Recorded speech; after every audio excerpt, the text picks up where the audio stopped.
What's up, everybody, and welcome to another edition of High Mythology, the show where we get higher than Zoroaster's or Azura Mazda's divine light, and we tell you guys silly stories from mythology and folklore. Tonight, we will be jumping back into some stories from Zoroastrianism, some Zoroastrian shit, yeah. Fuck yeah. Fuck yeah. I don't know anything about it. Fuck yeah. Like a pumped campus. I know nothing about what we're doing, but fuck am I pumped. Yeah. Have to be, right? Yeah, you gotta be pumped. It's all those powerful sativas. It is. It's uplifting. Yeah, it's uplifting. Gets you pumped. Gets you pumped for Zoroaster. I got the most uplifting kind that I could. I was like, fuck, we're talking about a god. Yeah. We gotta get high in this motherfucker. We're gonna I got two separate stories here. Our first story, kind of where we left off on the last Zoroastrianism episode with the birth of Zoroaster. Did you remember who that magician was? Oh, who was super into him? Yeah. I did, and I know why people would make fun of me now, because it wasn't it was Freddie Mercury from Queen was Zoroastrian. I love that man. Yeah. So that's very interesting. Yeah. Yeah. I mean, if he believed it, fuck. More should. Yeah. Okay. Here we go. Long ago, on the wide steppes of Central Asia, near the Areola Sea, right on the pubic strip, right next to the areolas, there was just off the shore of clitoris. Just off clitoris shore. Yeah. Stoner fact, completely off topic, that I gotta throw at you guys real quick. If you're a fish, then a bay is a peninsula. Okay. Carrying on, there was a small village of mud brick houses. In this village lived the Spitama family. One day, on the 6th day of spring, a boy was born into this family. We talked about that. His mama. Spitama. Sorry. Yeah. Excited about the name. His parents named him Zara. Oh God, this one makes me lisp out every time I say it. Zarathustra. When Zarathustra was born. Yep, that's Zoroaster. I'm going to refer to him as Zoroaster from here on because I can't. I lisp that word. Zarathustra. We're just call him Zach. Zach.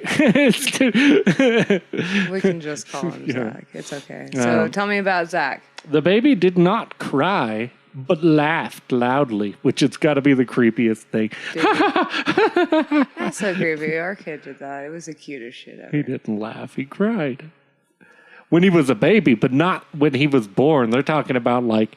This little dude came out of the womb cracking jokes. Years old too? He was 40 years old. Knew everything. Yeah. The midwives in the room were amazed, for they had never seen a baby laughing at birth. He was so stoned. Yeah. I'm so high.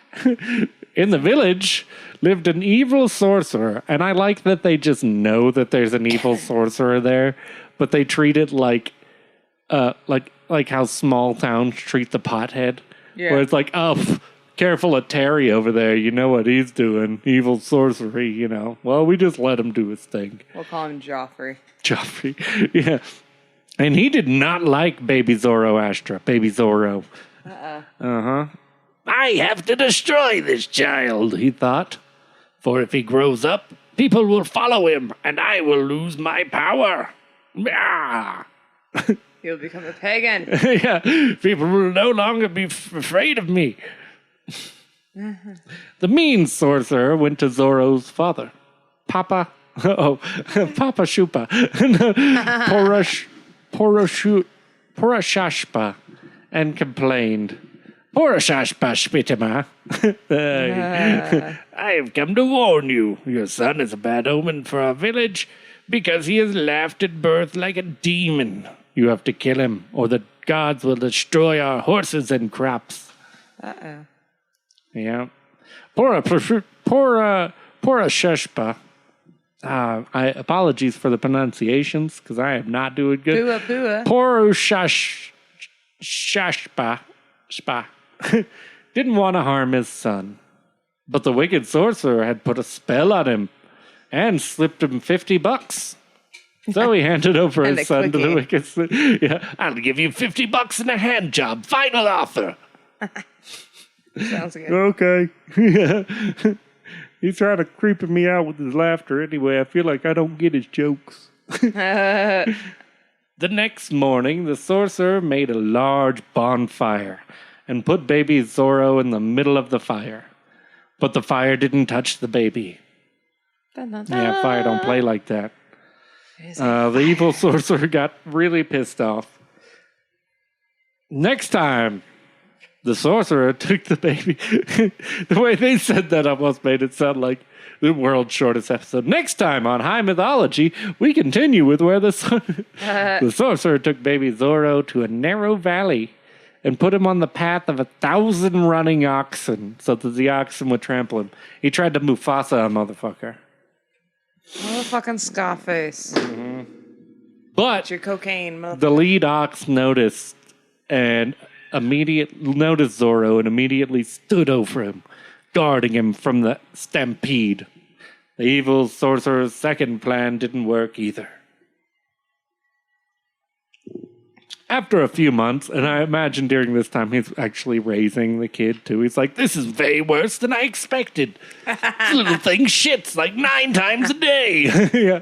I haven't slept in a month. I guess you could have starved it to death. The evil sorcerer thought of, he's feeding it the whole time, taking care of it. Well, I killed this baby. Oh, no, don't touch that. It's dangerous. Yeah.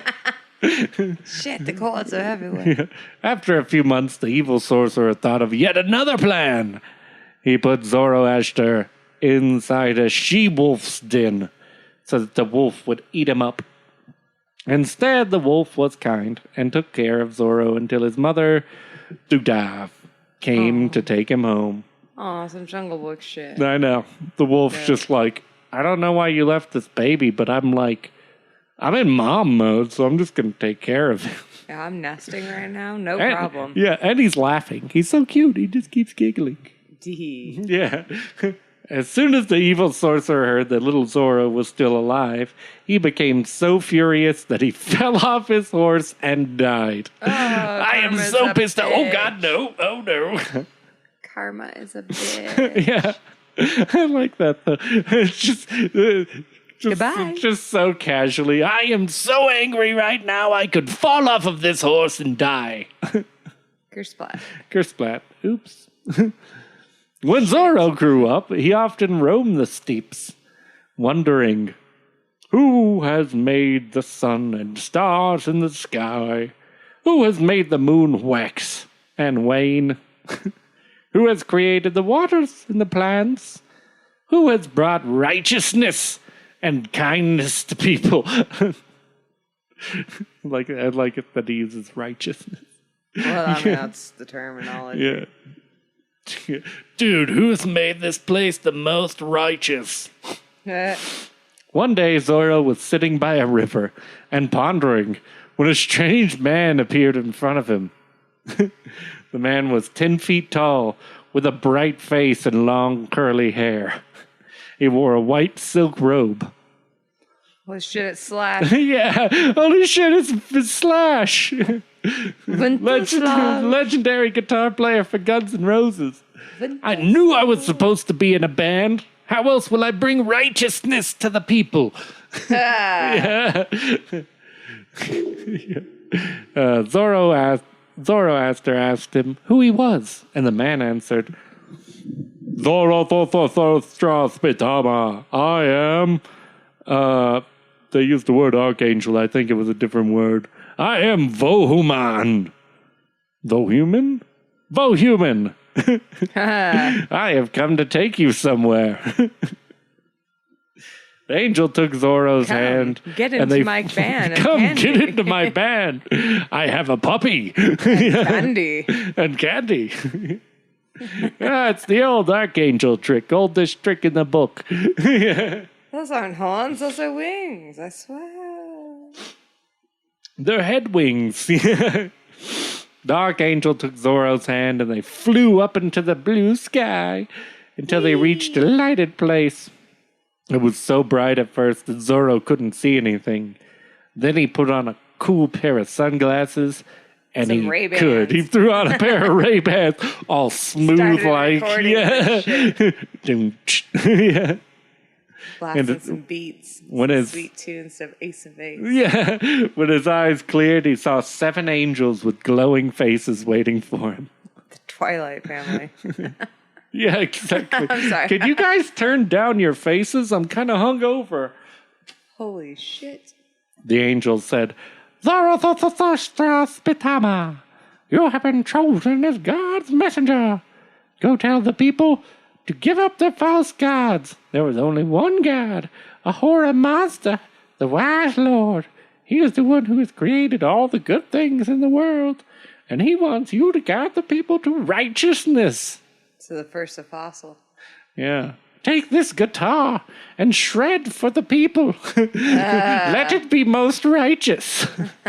I will. But how can I do that? I am neither a powerful king nor a warrior, Zorro protested. The angels answered, use your wisdom and follow the good thoughts, good words, good deeds, and tasty jams. Zorro went home and told his fellow villagers about what he'd seen. His family accepted his religion, but the priests in the village rejected him. They thought, why should we give up our gods? Why should we give up our ancient rituals of booty smacking and cheek clapping? Yeah. Naked sex orgies. Naked, yeah. I don't want to stop having naked orgies at dawn. He will make us put our clothes on for the orgy. And we all know that I chafe. However, over here. They feared losing their wealth and power. They didn't like Zorro, so they plotted to kill him. However, Ahura Mazda didn't want any harm done to Zoroaster. He sent his archangel Bohuman down to warn him. The boogeyman. Bohuman. Vohaman. Vohuman? Vahaman. Vomit, y'all. Ramen. Yeah. The archangel appeared to the prophet and said, Zoroaster Spitama, beware! Your fellow villagers are planning to kill you and your followers. Go away, or you will all be perished. Be all perished. You will be all perished. I just started having puberty and went to a deep voice. I like how he says that too. Because it's even more stonery. Like, you need to go away, bro. Like, you'll be all perished, man. Like, totally. I thought you were bringing some righteousness, bro. I don't hear any jams. Oh, sweet times. Thus the prophet and his 22 followers took their horses and camels and fled the village. Deuces. Yeah.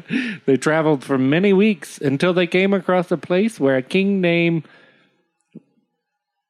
Vishtaspa ruled. Zorro went to King Vishtaspa's court and said, King Vishtapasta, King Fishpasta, I have brought you a message from Ahura Mazda, the wise Lord. Give up the false gods, for only one God has created the world. King Vishtaspa, however, refused. He thought, why should I believe this stranger? My gods are surely more powerful than his God.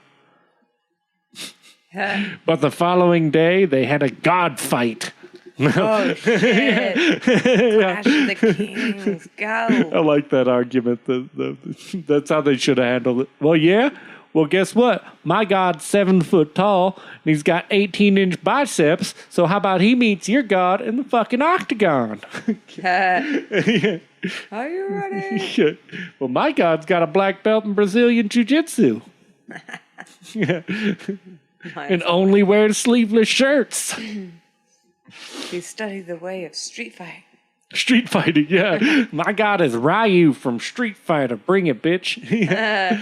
But the following day, something strange happened. King Vishtaspa's favorite horse got a mysterious disease. His legs became smaller and weaker each day, so that he could no longer stand on his feet. It's a mushroom. He's a mushroom. Yeah, that's what I imagine, like Mario when he loses his big mushroom, where he's just like beep beep beep. And his body stays all big. His body's normal size. He's just got tiny little legs. I'm a pony now.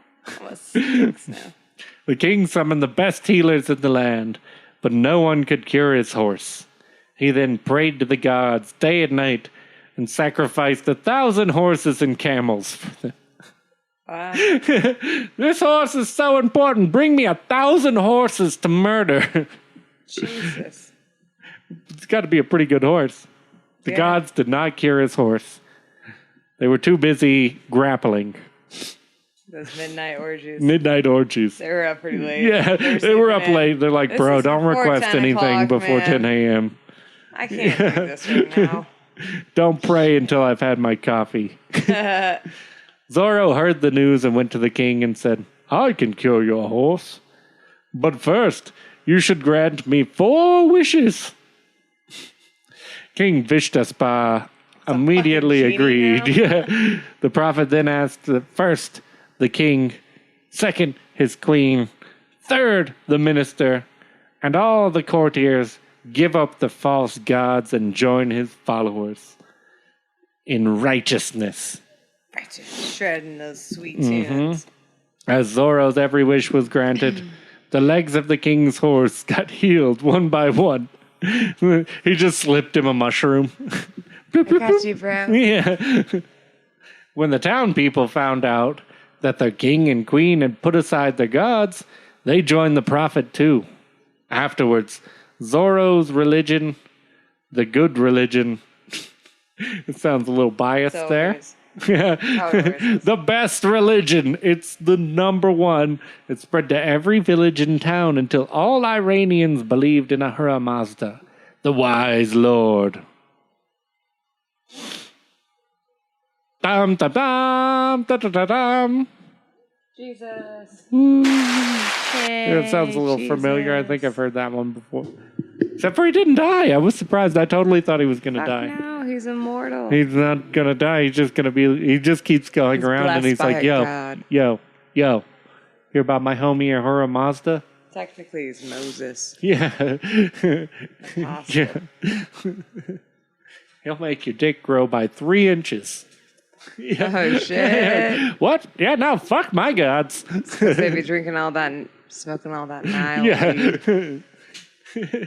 Just going around throwing fake claims. And deuces. Yeah. Hey, deuces, man. Hear about Ahura Mazda? Yeah, anyone who signs up gets a Tesla. Oh, shit. What? Deuces, Sign me up. Deuces. Peace. I'm out.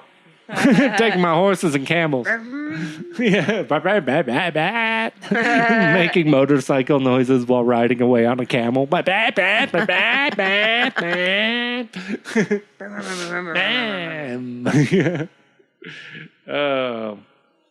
I guess the little side note that I had, and it's weird how that story is very, very contrary to a lot of the things that I kind of heard about the religion.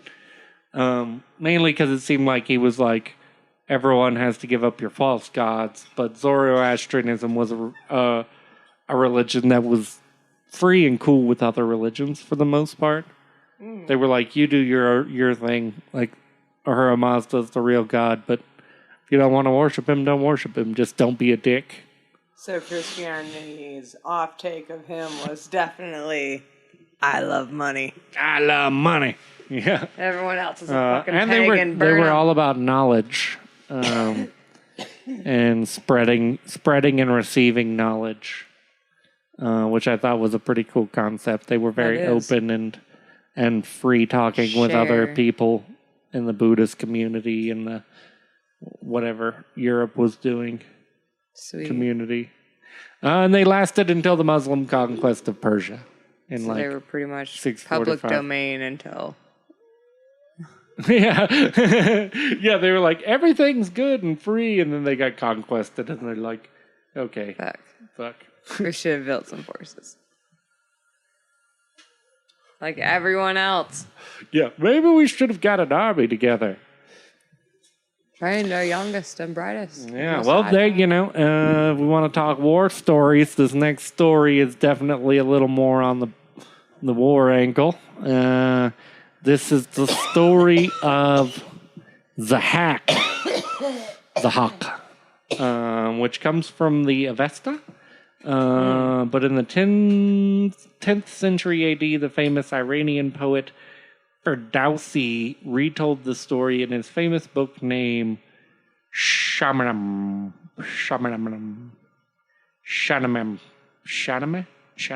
The Book of Kings. Okay. Shahnameh. Okay, yeah. This one's interesting too. I've heard it called the story of Zahak. I've also heard it called the Snake or the Serpent King. Ooh, I've heard that. Yeah, because you'll see it gets a little snaky. No, I guess I just do a lot of Serpent King. There is a lot of Serpent Kings. They're very different in the Europe, though, because they're about kings that are serpents. Or super different from most gods that I know about. Mm-hmm. So, many years ago, there lived an Arab ruler named Mardash, who had a son with the name of Zahak. Zahak was a really nice person. Aww. Just a generally good dude. And he stayed that way for the rest of his life. Never did anything bad. The end. That's a good story. Yep. That's all that happened. No. It was the opposite. He was a nice person until Arhaman, the evil spirit, that demon dog, lion-looking motherfucker. Oh, yeah. That we talked about in the last episode. He persuaded him to kill his father. Yeah. And I believe it was something along the lines of he had him dig a pit for his father to fall into. And then when his father fell in, he crushed him with boulders. Dick. Yeah. Dick. After Mardash's death, Zahak became ruler. Oh, shit. And he was like, cool, I'm king now, and I don't do anything bad. Oh, that makes sense if it's royalty. Mm-hmm. Royalty always kills each other. I'm surprised the fucking nobody's killed the queen yet. Yeah. You know what I mean? Like, I'm going to be completely honest. Like, that's where how you at, Prince Harry? Yeah. I feel like that's how the monarchs. That's how the monarchs. I don't think that's how it works anymore. And they're going to hit fucking storm the castle. They're going to hit Charles. They're going to try and hit Camilla. Storm Buckingham Palace. I feel like I want to be a fake figurehead, damn it. I feel like they're just going to go after Camilla because it's just fun. Just because it's fun. I'm not saying I would ever hunt a person, but I'm saying if I did hunt people, they all look at her like she's a fucking grave digger, you know what I mean? So yeah. I'm like, all right, well, Dad's had a relationship with that woman this whole time. Clearly, no offense. You saying Harry should go back over and try to saying he married the wrong girl if he really wanted to. You married the wrong girl. Well, they're here. They're way better looking than what those two would have fucking produced. Moving on. Oh, sorry. Like in monarch systems, they kill each other. They kill each other. It's just normal. It's normal. I do like this that Ahariman, the evil spirit, mm-hmm. he does a lot of tomfoolery where he just constantly appears as different people. Nice. And I always just imagine it as the lion dog thing, just in like a fake mustache with a top hat. Like, hey, I'm your cook now. I got a wig on. I'm a doctor. I'm wearing a hat. Look at this. Yeah. It's a sun hat. I'm a totally different person. Now I got sunglasses on. You definitely aren't Araham. So Ahariman once again appeared to Zahak as a cook and made delicious meals for him. Sushi. Yes. Calamari. Chimichangas. Yeah, I was going that Asian style. Chimichangas, South America. Yeah. Zahak asked Ahariman what he wants as a prize for the wondrous meals he had prepared. Pufferfish. All right, Ahariman just asked Zahak to kiss his shoulders. After Ahariman paused, Zahak agreed and was like, "That's weird, but you can kiss my shoulders." After Ahariman kissed Zahak's shoulders, he disappeared. Poof! Deuces. Shit. Yeah. But suddenly, two vicious black snakes grew from Zahak's shoulders. Oh. Uh-oh. Yeah. Zahak was terrified and didn't know what to do with the snakes. He trained them endlessly at snake jazz. He tried, yes. No, you're a little off on the left, snake. Shit. I need you to bring up the tempo. None of that. This is snake jazz. So yeah, he tried a lot of different things. He tried cutting them off, and they only grew back. He tried burning them off, and they only grew back. Get him some condoms. Yeah, he just needs to put just two snakes just coming out of his shoulders with giant condoms wrapped around their head. Don't mind them; they're harmless as long as they're behind that one. Right? Don't worry. I poked some holes. I poked some holes in it; they can breathe. But remind me about that later if I pull one of those. Zahak was terrified and didn't know what to do with the snakes. What do I do with these snakes? There's a snake in my boot. He went to the doctor, and basically no doctor knew what to do until he came to one doctor who was a strange dog lion type of creature with a mustache and a monocle. It was Ahariman, once again dressed as a physician. He told Zahak that the only way to control the snakes is to feed them human brains every day. Otherwise, the snakes will eat Zahak himself. Oh. It is minor. You just got to kill some. I bet you that'd be some pretty crazy fucking oral. Yeah. That they He also said that it has to be young brains. Can he taste them himself, or is that just on the snake's part? What if the snakes eat it and then burp it up? Can he taste that shit? Probably. He has to digest it. Right? Exactly. That's what I'm saying. So once it gets below a certain point, it's probably burps, and snakes eat it whole too, so he's just gonna be sitting there all bloated. Digesting a whole brain. Dude, that's gotta take some fucking protein. Yeah. Like, even I, when I was doing my oatmeals every morning, I can't eat that much like I used to. I was like, fuck. Yeah. Pregnant makes you eat so much shit. Maybe he was pregnant. Oh. No. This guy's gonna lay some eggs, and he laid the eggs himself. That brings up a whole new round of questions. Yeah. What is it like in the anatomy? Does he have a tail that goes out his asshole? Wouldn't that be the worst stuff? You just snakes. Not only do you have to deal with snakes, you go to take a shit one day and you're like, floop, and it's just an egg. You're like, oh. The snakes don't poop, right? Snakes poop, don't they? Snakes gotta poop. I've never seen a snake poop. I've never heard of a snake pooping. Yeah, do snakes poop? That's the question. Let us know in the comments, people. Do snakes poop? How is his track system going to work now that he has part snake? Yeah. You know what I mean? Or does it just affect the shoulder blades itself? Does it just go into the shoulder? How does their fucking food go into his stomach? Do they have their own stomachs in his shoulders, and that's why his pecs are extra large? He's got extra. He's got two fucking... It's funny too because you say that and then the picture right there. He's got extra large pecs. Yeah, he looks like he's got some fucking stomachs. He's got some pecs. They're also, for women, we call them Boob implants. Boob implants. But for him, it's, more like stomach of snake. A snake stomach. Oh, hey, my snake stomachs are up here. If you stab one of them, will it pop? Pop.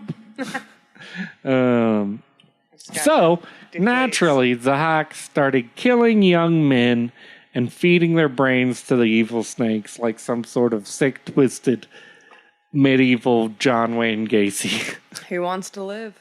Yeah. Can't blame someone for wanting to live. Meanwhile, there was another king up, named Jamshid. Good old Jamshid. He was a pretty decent king, but he was a different king. And Zahak decided to wage war against him. Because Jamshid was supposed to be the ruler of the world. Zahak is the snake dude. And he's going against Jamshid, who's just a nice old king. That's dude. Yeah, he's the king of the world, the ruler of the world. Zahak gathered a huge army and defeated Jamshid in a fierce battle. After killing Jamshid, Zahak became the ruler of the world and took Jamshid's daughters. Damn. Arnavaz and Arnavaz and Sharnavaz.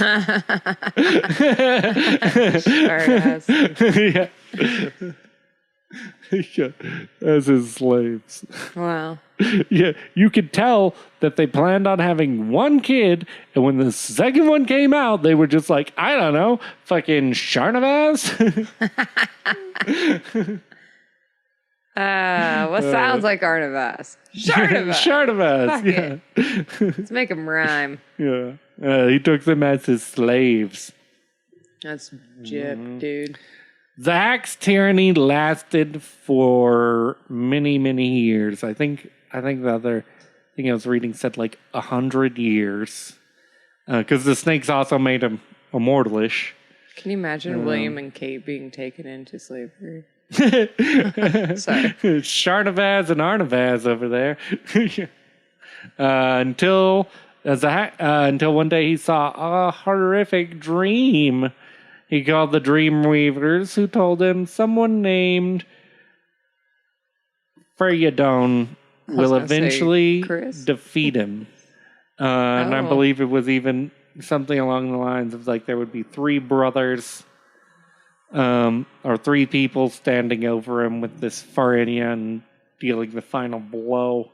Oh, shit. Mm-hmm. Zahak got frightened and searched for Feriadon everywhere until he was told that Feriadon was just a boy living in the Alborz Mountains. Are you in the tree? Are you in the tree? Are you in the mailbox? Peekaboo.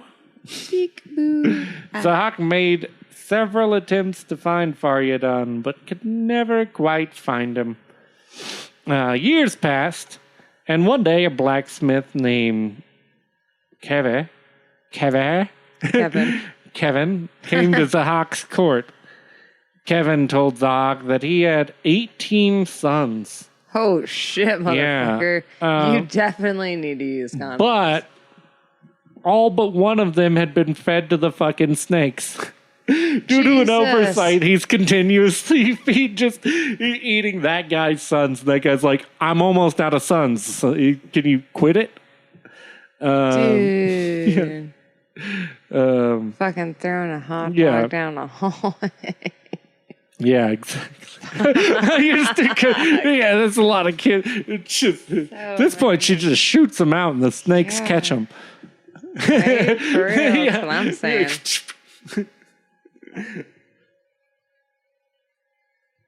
So, Zahak, after Kevin told him exactly what I was saying, like, can you stop eating my fucking sons, please? I'm almost out. You know, the old crankshaft ain't what it used to be, so we ain't spitting them out like we used to. I'm not even hitting walls anymore with the wife's vagina. Shit. Zahak decided he would not eat Kevin's last son. That's nice. He decided to be nice. But he said Kevin had to sign a petition telling everyone how righteous and forgiving he was. Oh. And how much of a good, nice nice snake-shouldered ruler he was. He's so nice. He saved me from poverty. Twice. Yeah. Let's hope my only son doesn't die. Kevin was like, no, I'm over this. You can go fuck yourself, Zach. Because he ate all of his sons, and refused to sign the letter. He tore it up and ran out of the royal court. Yeah. And he took off his blacksmith apron and raised it as a flag, as his standard of rebellion. He called on everyone to help him in finding Feryudun. People named Kevin's apron, Darfshi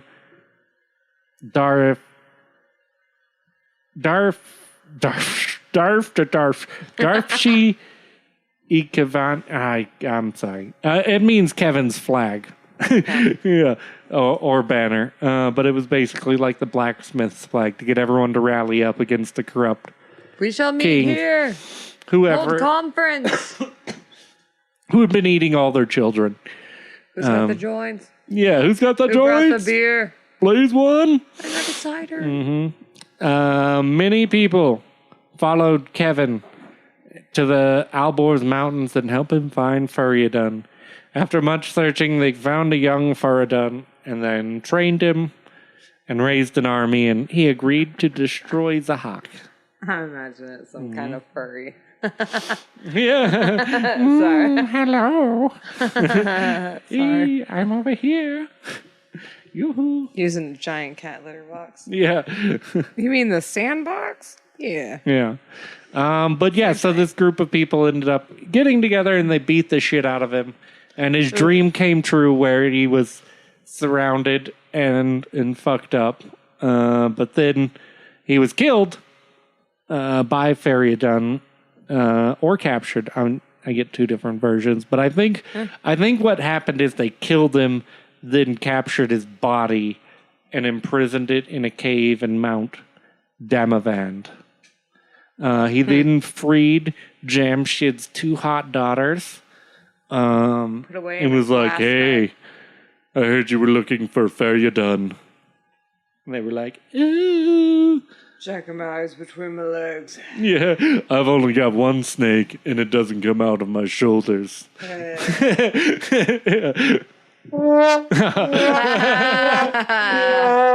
It's a tiny snake. It's more like a gardener. It's a grower, not a shower.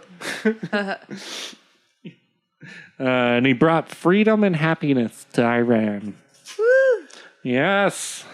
Saved them. Free Jamshid's hot daughters. Yes. Saved the kingdom. Did he bang them too? Oh, I'm sure he did. I'm sure. Yeah, I'm sure he was just slinging. Laminates and I'm sure he was slinging snake everywhere. He taught his dick how to shoot with it. Speaking of, Yeah. I like to imagine that even after Zahak died, the snakes were still alive. and going all Medusa and shit on Yeah. you. I also wish they had some lines because I would have totally given them like silly voice. Hey, boss, where are we going? I just want to eat some kid brains. Dude, I want now. Yeah. Okay. We're gonna go over here. Okay. Yeah. So that's a good little story for you guys there. Good couple of stories. I think we'll have one more of these, at least one more of these, specifically Zoroastrian. Oh yeah, just like the Monkey King. Maybe we'll one day talk about a monkey who's a king, but you never know because I am horrible, folks. I'm horrible. This is why I do them. I got overwhelmed. I'll be honest. There's a lot of Monkey King. Let's be also honest here. I'm the one that has time. There's a lot of Monkey King that goes on in the Monkey King. Yes, all these And I gotta. stories are The problem is too selected by picking me. my favorites because there's so many, and I'm like, I don't want to do one by one because that would be like 12 episodes, And a lot of them would be like old school Dragon Ball Z, where it's like, and next time, watch them finish this epic fight. Because it was dope. Yeah. But you never know in the future. Yeah. Maybe not. Maybe not. You never know. Let us know. Yeah. Yeah. Give us a shout out at Tell Howley them to Boys. finish the Monkey King. Yeah. Huh? If you're looking to really harass us, at Howley _boys on Twitter. HAOLE _BOYS. Yeah. Yeah. Let us know. Check out our merch store. Yeah, check out the merch. teespring.com/high-mythology-merch. Yeah, all that good stuff, people. We appreciate you guys. We love all of our listeners out there. You guys are really, really awesome. Yes. Especially all of you around the world. It's nice to know that, you're not just here in the backyard. There's, some of you folks are probably laughing at me saying that because of how far away you are. Yeah. Well, I hope you folks had a good night. Yeah. Have a good night, everybody. Bye. Bye.